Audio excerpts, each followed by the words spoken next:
Hello, and welcome to the Euro What, episode 29 for the week of November 5th, 2018. I'm Ben Smith, and I'm joined today by Mike McComb. Hey, Mike. Hello. We are a couple of Americans trying to make sense of the Eurovision Song Contest, and this week we'll be talking about how voting works at the contest. How's it going, Mike? It's going all right. How are you? I am good. I'm ready to vote on Tuesday, which makes no sense because this program is coming out on Wednesday, because that's how podcast timelines work. Yeah, we would encourage you to get out the vote, but by the time this goes live, it will have happened, and we will be swimming in the aftermath. Although I am in Chicago, so, vote early, vote often, so... Yes, vote early, vote often. As is so often the case for this program, news has happened, and there's a lot of it. Let's check in on the news. Yes. How are things going in Tel Aviv? Things seem to be bopping along quite a bit. They announced what next year's slogan is going to be for the contest. I'm so excited. What is next year's slogan going to be? Dare to dream. Yeah. Okay. I mean, it rolls off the tongue a little bit better than celebrate diversity. True. Which was a thing. Which was a thing and an actual tagline for the contest. But I feel like if you put all of the various slogans into, for example, a Markov chain generator and told it to generate a new slogan, it would pop that one out immediately. Yeah, it actually is kind of surprising that it's taken this long. I think they started doing slogans in 2003, 2004, and this one I would have thought would have been just top of the list, right after Shine. Yes, yeah. But no, what it reminded me of when I saw it get announced over the weekend, last week, was something it reminded me of, there's this movie Drop Dead Gorgeous. It's the hometown version of whatever leads up to Miss America, and one of the scenes is, since it's documentary style, is them just going over past themes that the local pageant has had, and they're all just variants of proud to be an American. So what was the theme of the pageant last year? Oh, that was Buy American. And the year before that was? USA is A-OK. And can you remember the theme of your favorite pageant? Can I? I can. People ask me where I get this. I don't know, it's maybe a gift from God or something. Something like that, again, just Dare to Dream just feels just a smidge too generic for my liking. Yeah, I mean, these slogans tend to be pretty generic. This year's was All Aboard, which I guess, they did try to have a nautical theme throughout the competition, and I think they Portugal did a really good job of kind of maintaining that thread all the way through. But last year's was Celebrate Diversity, and had Australia not been there, I don't think there was that much diversity to be had. So. Yeah, and then there's also been stuff hashtag Join Us, which you have to mention the hashtag because it was in the slogan. Oh yeah, and hashtag Join Us is just should be something that gets posted alongside the trailer for a horror movie. Mm-hmm. Admittedly, Dare to Dream is a pretty solid one as far as these things go. It also seems like the slogan came out fairly early this year, so maybe it will have some sort of impact on what songs get through. It's important to give people time to dream, so they made sure to get that out real early. Yeah. The song deadlines are approaching for the various national selections, so dream faster. Come on. Dream faster. Chop, chop. Along with the slogan, it sounds like preparations in Tel Aviv are moving along. Part of the plan is to have 40 stages throughout the city. It's a stage for every country that's going to be participating in the contest. Okay, that's a lot of stages. Yeah. And I think part of it is just to really encourage people to explore all parts of the city rather than just the concentrated areas where the Eurovision village is and the actual venue, going around to see the city as a whole. Well, and especially with Tel Aviv and the venue feeling smaller this year, it's probably a good idea to really encourage people to spread out and maybe not be quite so closely packed together. Yeah. Everybody's going to be friends by the end of Eurovision week next year, I'm guessing. Yeah. So because accommodations are rather tight this coming year, they're running out of hotel space, and one of the solutions that they've come up with is getting a cruise ship to be just off the shore in Tel Aviv that people can stay there and then just take a boat back and forth. Oh yeah, they can take a tender, contract norovirus. It'll be a real fun party. I am not a cruise person, and this is definitely not for me, but I could see it being an attractive option. Well, and I read through the article that you posted to our group chat about this, and on one hand, it does seem like it's going to be a very affordable option. Mm-hmm. But also, it's a cruise ship, so make sure that you're all about that cruise life. Yeah. And you're cool with like having to queue up 20 minutes to take the tender back to shore so you can go to the Eurovision program. Yeah, and also like having cabin mates that you might otherwise have if you were like just staying in a hotel or an Airbnb or something. I don't know. Like, Or, you know what? Book with your friends. Make sure you're sharing that cabin. Also, it's gonna be real tight quarters. yeah. But I mean, I guess that's also just another way to encourage people to explore the city and like do the touristy thing.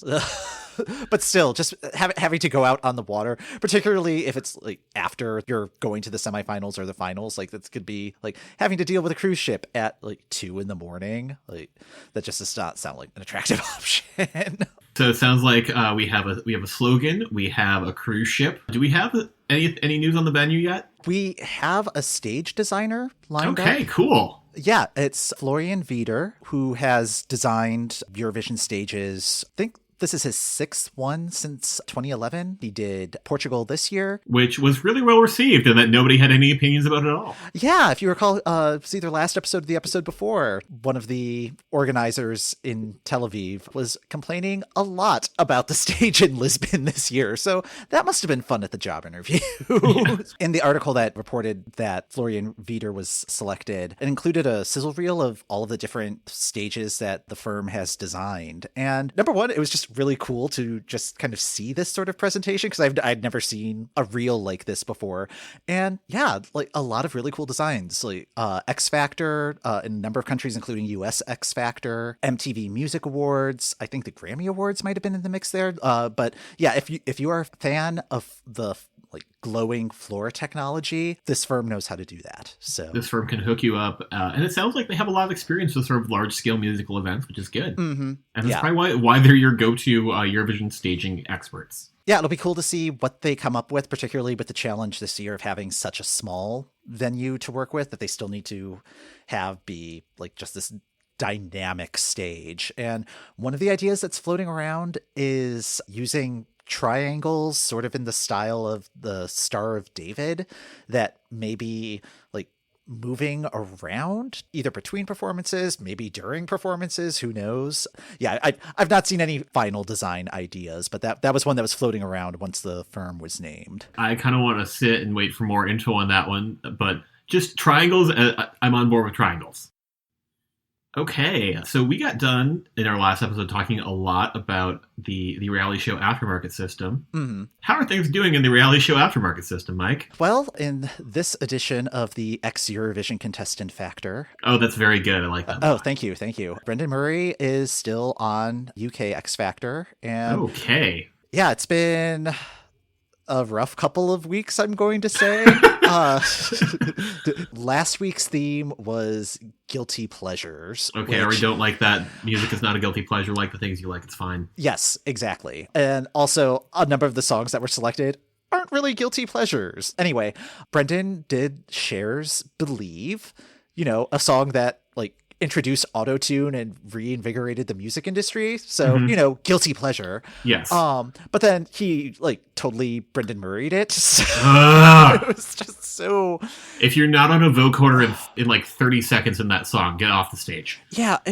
Like he was like strumming a guitar for no good reason. And that song does not need an acoustic version. Yeah. And it was just like doing the same thing that he did with the Ariana Grande song, where it was just like extracting any sort of exuberance from the melody. Making a song slower and dirgier does not make it more emotional. I did appreciate that Simon was not there for it and was just like, yeah, really boring. And as a result, Brendan ended up in the bottom two. So the way it works on X Factor is the bottom two acts have to sing for survival. It's why the show's exciting. And for his survival song, he did High and Dry by Radiohead. Radiohead, thank you. Yeah. That one actually, like, I'm actually not mad about that one. Like, that one feels right in the Brendan Murray, let's sing this high-pitched, slow song wheelhouse. Yeah, And also, like, one of the things that I love about the singing for survival is that's when the real talent comes through, because it's just like, oh no, I really want this. And like they are going to pull out all the stops. And I thought it was a pretty good performance, but yeah, the judges ended up going to deadlock, so it was a 2-2 vote, and he was at the disadvantage going into checking in with the last judge. Like, it was 2-1 for him going home, and then went to a tie. So, like, very thin ice there, but the audience saved him. He was second to last in the audience vote, so made it through to this past weekend, which was Fright Night, their annual Halloween episode. He did Young Blood by 5 Seconds of Summer, and it was fine. I was not familiar with that song prior to that performance, and yeah, like, even the original one, it's just like, I could take it or leave it. I just had like the mental image of him ruining Werewolf Bar Mitzvah, and it brought me a lot of joy.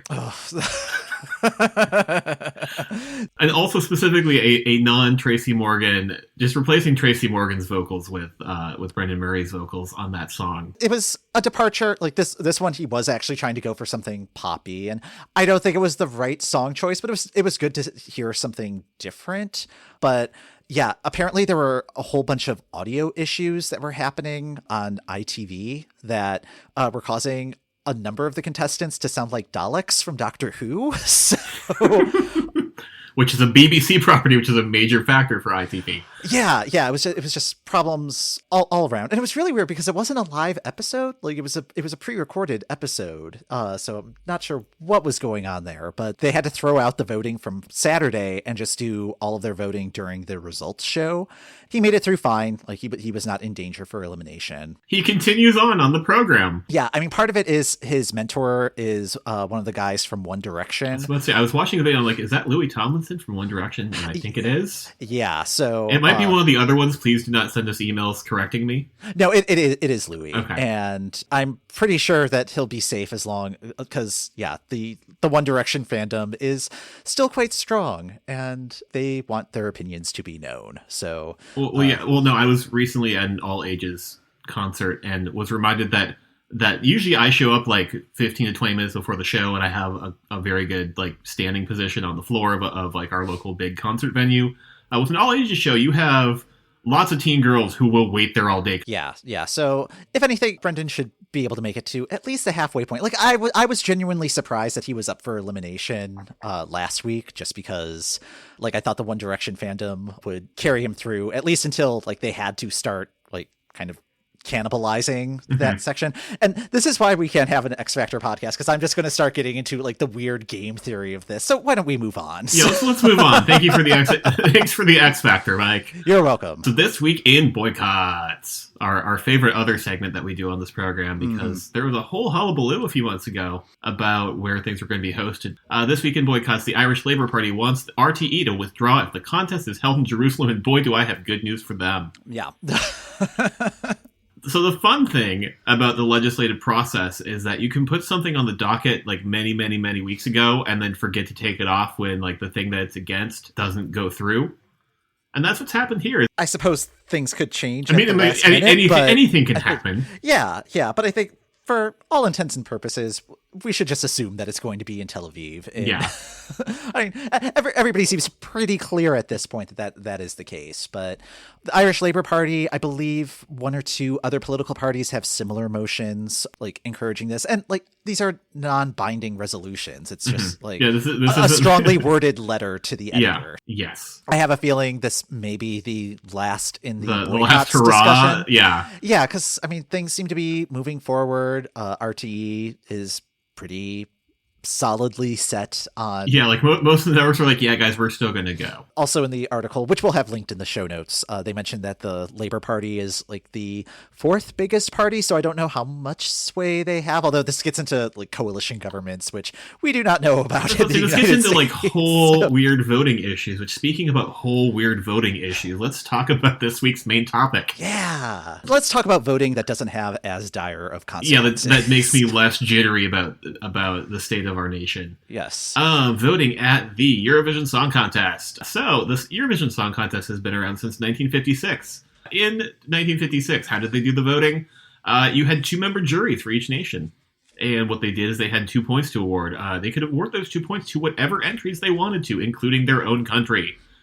So my assumption, given that we don't have any data on how the voting went, is that everybody voted for themselves, except for maybe like one nation, and that's probably what tipped the vote one way or the other. Also in the 56 contest, each country submitted 2 songs rather than just one. So I believe there were 14 entries in total. Ooh, so, okay. I mean, you could have a 14-way tie for first place based on this method, but Somehow Switzerland won. this is the one contest where we have no actual data. Like, all we know is Switzerland won, and we can assume a 13-way tie for second. So This is just reminding me about how whenever we have like a baking contest at work, we're given multiple votes, and even though I try to spread the love and vote for other people's stuff, I do sneak in one vote for me.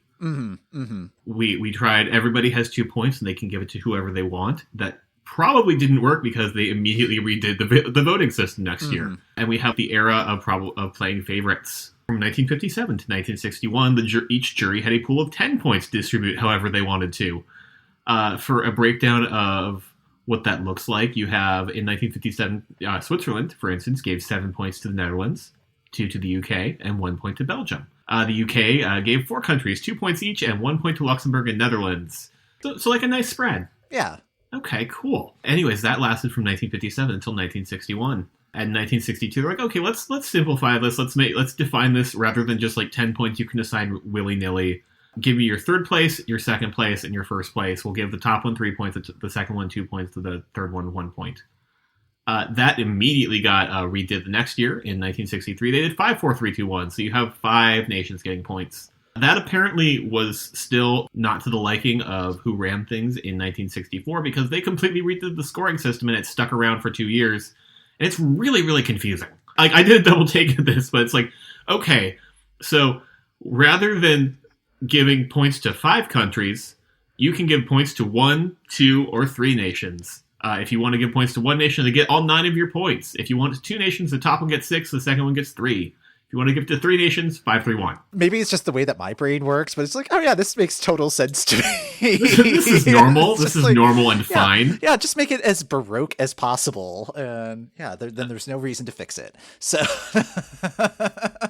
it wasn't super broke. Like, it lasted for 3 years. They did that from 1964 to 1966. 1967, so I was like, hold on. Let's go back to this top 10 thing where you have 10 points, distribute them how you want. In 1971 and 1973, I was like, hold my beer, I can make this more complicated. We went back to 2-person juries, which, cool, fine, like it, dig it. One person is under 25, the other one is over 25. There needs to be at least a 10-year age difference between the two of them. Which, already, that just feels very complicated. That feels like... I think that is the first instance of the Steve Buscemi "Hello, Fellow Teens." Yeah. So... just like the on one hand, I like this idea. You're making sure that you have both younger and older listeners represented. On the other hand, that feels weirdly specific. And it's something like kind of going back to the X Factor thing. Like, one of the categories that they have are like the over 25 group. And it's just like, what is it about the age of 25 that is just like this Logan's Run of the music industry? I just love that our brains both went to Logan's Run because I was about to make a crack about Carousel. Yeah.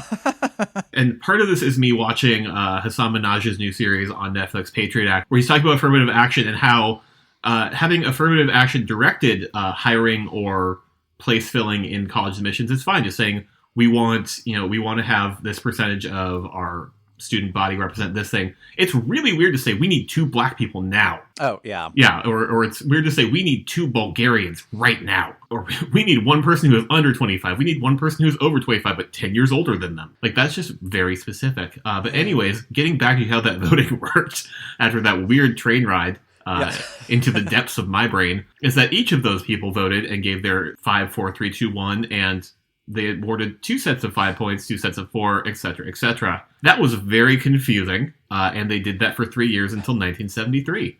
Yeah, and then Sweden won with ABBA, and they're just like, nope, we're going to reinvent this. Yeah, which, as they do. So yeah, the Swedes do a really good job of like reinterpreting this stuff. So How is the normal way that we talk about this, Mike? Yeah, so I call this era the usual way, based on a video that the EBU put out when Sweden reinvented the system again a couple of years ago. And just like hand wave this away as the usual way. Yeah, which is like, yeah, that's really not helpful for an American audience. It's like, wait, what is the usual way? So the usual way is awarding 12 points, 12 points, to the top choice, 10 points to the second place choice, and then 8, 7, 6, 5, 4, 3, 2, 1 to the rest of the top 10. And that system stuck. It wasn't the pooling of points or distributing to like however many countries you felt like. It was very straightforward. Since they had the point system locked down, they could now experiment with how to get results that better reflected what was actually Europe's favorite song. And it took some time. Like the first major overhaul didn't happen until like 1997 when televoting started becoming an experiment. 5 countries used a televote in 1997 to help determine how they were going to distribute their points. And that seemed to work well. So in 1998, televote became an option for most countries that wanted to try to implement it. There were, I believe, 5 participating countries that weren't able to do like a full televote, but like they weren't penalized for that. It just was not part of their process. In 2001, countries were given the option to either do a televote or use a jury, not a split system. That means that some of the points were determined purely by the public, and then some countries had the professional jury. Well, yeah, you have a sort of a nation-by-nation basis deciding whether they would like the people to vote or they would like to have a jury of industry professionals. Right. And, I mean, part of that could also be determined by like technological limitations, where it'd be like, oh, well, we have to have a jury because our phone system can't handle the televoting. In 2003, that changed. It was televote only. All participating countries had to use a televote to determine their winners. And it was interesting at that point because they were still kind of figuring out the semifinal system at the contest, that if a country was in the semifinal or like a pre-qualifying round of some sort, if they didn't make it to the final, they didn't get to vote. That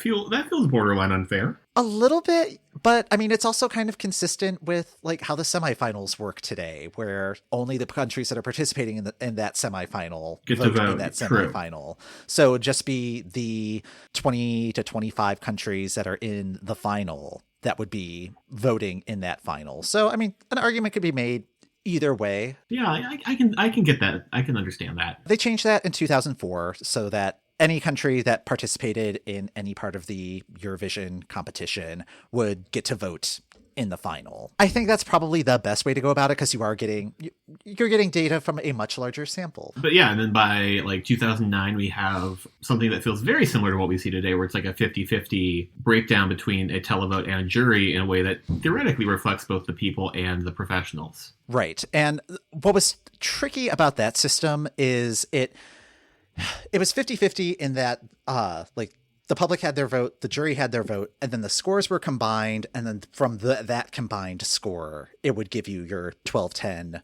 8 through 1. It used to just be like, okay, the top 10 countries from the public vote, they get their 12, 10, blah, blah, blah, blah.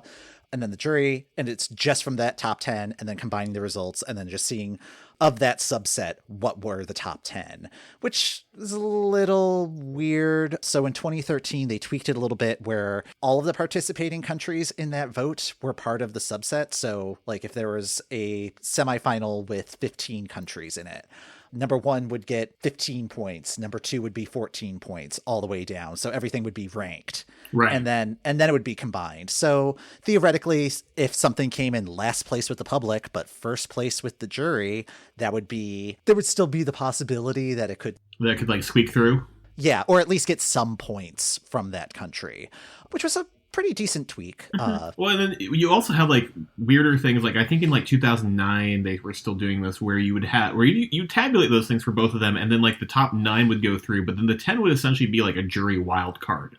Right. Yeah. So like there was Still a lot of kind of figuring out what was the fairest system. Eurovision's always trying to iterate on that, which, like in 2010, the semifinals started using the same 50-50 system that was used in the 2009 final. So, like they'll try it out in one place and then see it in other. Like I believe it was last year's Junior Eurovision contest. They were experimenting with online voting options, and there was some weirdness to it. I think the ultimate goal is to have online voting be an option for the main Eurovision contest, but yeah, they still have some bugs to work out before they that becomes get that like implemented. Yeah. They were still figuring out how to make changes to the usual way. Yeah, like the usual iteration, but still at the core, it's the 12, 10, and then 8 through 1. Yeah, actually, it's kind of funny. Sweden hosted in 2013, and that's when they made the tweak to the like ranking of the public and jury vote. Mm-hmm.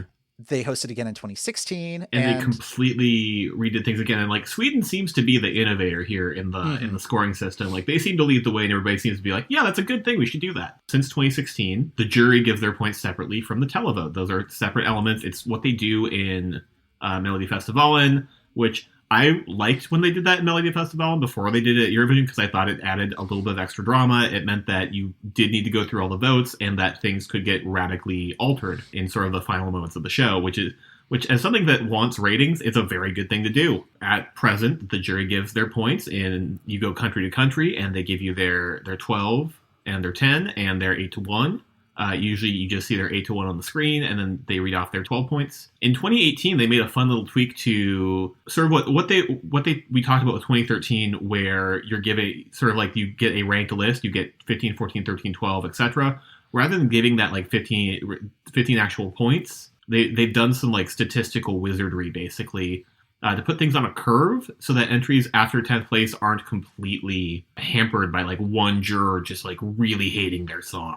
Which is good. I don't think that it had probably too much of an impact, but I mean, it's nice that we're theoretically getting nicer point values out of that. Yeah, I'm actually kind of surprised that I haven't seen any sort of statistical analysis after this tweak. Yeah, I would love to see what the data looks like there and like what the actual point breakdowns were to see if there were literally like fractions of a point separating like 10th and 11th on some of those really close things, like how Romania this year didn't get through.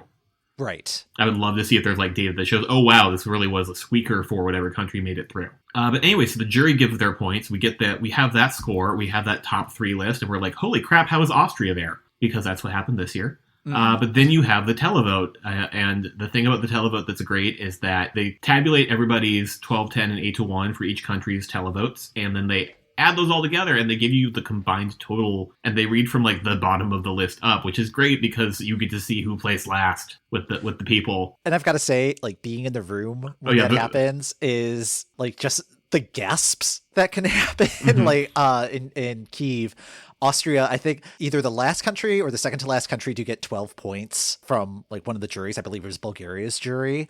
And I was like, oh, wow, that's like great for Austria. And then they got 0 points from the public vote. And everyone's just like, oh.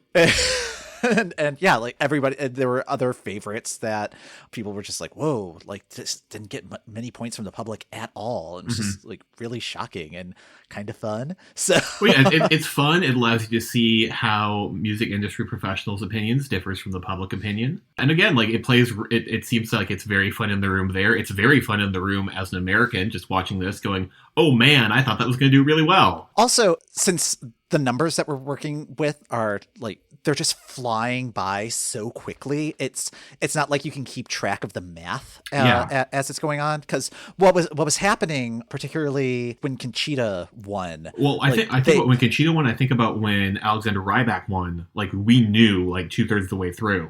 Right. And it's just like, oh, yeah, by this point. Oh, yeah. And it was also like when Azerbaijan won, where it's like, oh, there are still like 4 countries that need to give their points, but they're so far ahead at this point that it's just like, oh, yeah, it's just math. Like if they get 0 points from here on out and another country, the second place, gets nothing but 12s, they still can't catch up. So it's like, oh, there's no tension here at all. Right. Splitting this up brought that tension back in a good way, I think. Yeah. Yeah. Like I think back in 2016, when this was first introduced, and it's just like, ooh, is Russia going to overtake Australia and Ukraine? And it's just like, oh, are there enough points in play? Because it's just like you don't know how many points are like available. You Are just around know the like, bend, what yeah. the difference are. Yeah, so it's like, okay, he needs like at least 400 points to get through, and it was only like 390 or something that he got. So that was intense and fun. Even like this year, there was like room for, okay, what if Cyprus wins? Like Cyprus could Oh, sneak yeah. it, could be like a dark horse in this, and it was just wonderful. Yeah, I think this change has been like fantastic, and it's one of the things that I love about Eurovision is how it just gives you that sort of election night feel. Back when the consequences weren't so back dire. when that, like, oh man, just that just the phrase that election night feel just brought me back to the horror of the last election night party I went to.